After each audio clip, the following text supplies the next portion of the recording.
እስካሁን እንግዲህ እያየን ያለነው እንግዲህ በፊንላንድ ማህበረሰብና በጀርመን ማህበረሰብ መካከል ያለውን የደስተኝነት መጠን ልዩነት ወይም ደረጃ ልዩነት የፈጠሩት ወይም ያመጡት መንስኤዎች ወይም ምክንያቶች ናቸው ተብሎ የሚጠቀሱትን ነገሮች ነው። ጠቅለል ሲደረግ እንግዲህ ምን ማለት ይቻላል? የኢኮኖሚ ደረጃ ለደስተኝነት የሚኖረው አስተዋጽኦ እንዳለ ሆኖ የኢኮኖሚ ደረጃ መለያየት ብቻ የኢኮኖሚ ደረጃ ወይም የገቢ ምንጭ ወይም ገንዘብ ብዙ ገንዘብ ማግኘት ለደስተኝነት የሚኖረው አስተዋጽኦ እንዳለ ሆኖ ግን ብዙ ገንዘብ ማግኘት ብቻውን ደስተኛ የሚያደርግ ነው ተብሎ አይታሰብም። ግን አንዱ ፋክተር ግን ምናልባት የተሻለ ገቢ አንድ ሰው የተሻለ ገቢ ሲኖረው የተሻለ ደስተኛ ይሆናል የሚል አመለካከት አለ። በሚዲያ ዘገባ ላይም እንደ አንድ ተጠቃሽ ምክንያት የሆነው ይሄ ነው። ከዛ በተረፈ ግን ይሄ ማህበራዊ ትስስርና በቤተሰብና በጓደኞች መካከል እንደውም ደግሞ በማህበረሰብ ውስጥ ያለው ተግባቦት ለደስተኝነት በጣም መሰረታዊ እንደሆነ ተጠቅሷል። ከዛ በሌላም እንግዲህ የአንድ ሰው ያለው የስራ ሁኔታ ማለት ነው የሚሰራው ስራ ደስተኛና የሚፈልገው በስራው ደስተኛ ከሆነ ወይም ደግሞ እርካታ ካለው አጠቃላይ በህይወቱ የተሻለ ደስተኝነት እንደሚኖረው እንደ አንድ ፋክተር ለደስተኝነት አስተዋጽኦ እንደሚያደርግ እንደ አንድ ምክንያት ተጠቅሷል። ለራሳችን የሚኖረን ሁኔታ ለአመለካከት ለራሳችን ያለን ግምት ለራሳችን የምናደርገው ራሳችንን በተመለከተ የምናደርጋቸው ነገሮችም ለደስተኝነት እንደ አንድ ተጠቃሽ ነገር ነው አስተዋጽኦ የሚኖራቸው ማለት ነው። ለራሳችን ለምሳሌ ለራሳችን የምናደርገው እንክብካቤ አንዳንድ ጊዜ ስህተት ስንሰራ ለራሳችን የምናደርገው ይቅር ባይነት በሰራነው ስህተት ራሳችንን ደጋግመን እንወቅሳለን ወይስ ከስህተቱ መማር ያለብን ነገር ተምረን ራሳችንን ይቅር ብለን እንደገና ለተሻለ ሁኔታ እናዘጋጃለን የሚለው ራሱ ለደስተኝነት የሚኖረው አስተዋጽኦ ትልቅ እንደሆነ ተጠቅሷል። እንዲሁም ደግሞ ኦፕቲሚስቲክ ወይም ደግሞ ቀና አመለካከት ሰዎችን ብሮድሊ ስንከፍለው አንዳንዶቹ ቀና ወይም ፖዚቲቭ አመለካከት ለህይወት ሲኖራቸው አንዳንዶቹ ደግሞ ጨለምተኛ የሆነና ነገሮችን ሁላ በፍርሃት በጥርጣሬ ማየት መጥፎ ነገሮችን ላይ ብቻ ማተኮር እንዲህ አይነት ዝንባሌ ያላቸው ሰዎች አሉና እንግዲህ ለደስተኝነት የበለጠ ደስተኛ የሚሆኑት የትኞቹ ሰዎች እንደሆኑ መቼም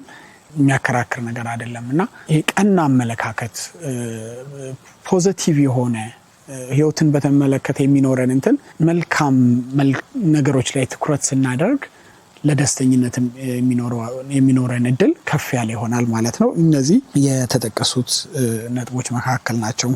እንደውም አንድ በዚህ ጉዳይ ላይ ጥናት ያደረገ ባለሙያ እንደ ፎርሙላ ወይም ደግሞ እንደ ቀመር ያስቀመጠው ምንድነው ሃፒነስ ወይም ደግሞ ደስተኛ ህይወት የነዚህ ሶስት ነገሮች ድምር ውጤት ነው ብሎ ነው ያስቀመጠው። እነዚህ ሶስት ነገሮች ምንድናቸው?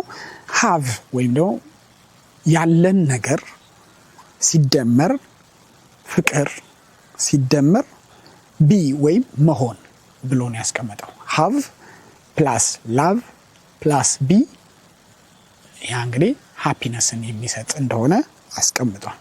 ሃቭ ሲባል እንግዲህ ያለን ነገር ያለን ሲባል ያለን የኢኮኖሚ ደረጃ ሊሆን ይችላል፣ ያለን የገቢ ምንጭ ሊሆን ይችላል። ማቴሪያል ፖዚሽንን ጨምሮ እነዚህ ያሉን ነገሮች ለደስተኝነት የሚኖራቸው ተጠቃሽ ነው የሚሆነው። ይሄ አንዱ ነው። ከዛ በተጨማሪ ደግሞ እንግዲህ ላቭ ወይም ደግሞ ላቭ እዚህ ጋር በሁለት ጾታዎች መካከል የሚኖረውን ግንኙነት ብቻ ሳይሆን ፍቅር እንግዲህ ጓደኝነት፣ ቤተሰብ መካከል እርስ በርስ በሰዎች መካከል ያላቸው መልካም ግንኙነትም ደግሞ ለደስተኝነት የሚኖረው አስተዋጽኦ ከፍ ያለ እንደሆነ ተጠቅሷል። ይሄ እንግዲህ ላቭ የሚለው ኮምፖነንት ነው።